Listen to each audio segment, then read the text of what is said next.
என் அப்பா கொஞ்சம் ஃபிட்டு, எங்க அம்மா ரொம்ப ஸ்ட்ரிக்ட். பின்னாடி தெரிய வேணா நீ நடைய கொஞ்சம் கட்டு.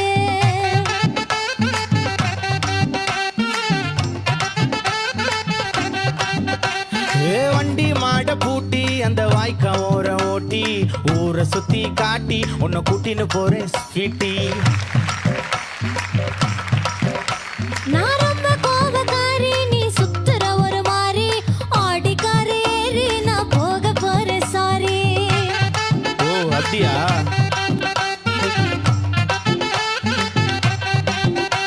நான் வைக்க மாட்டேன் தாடி, நீ வேணா எனக்கு போடி. இந்த மாமாவை தான் தேடி உன் தங்கச்சி வர ஓடி. ஏ நான் வேணா சொன்ன சும்மா, நீ கோச்சிக்காத அம்மா. உன்னை மட்டும் தான்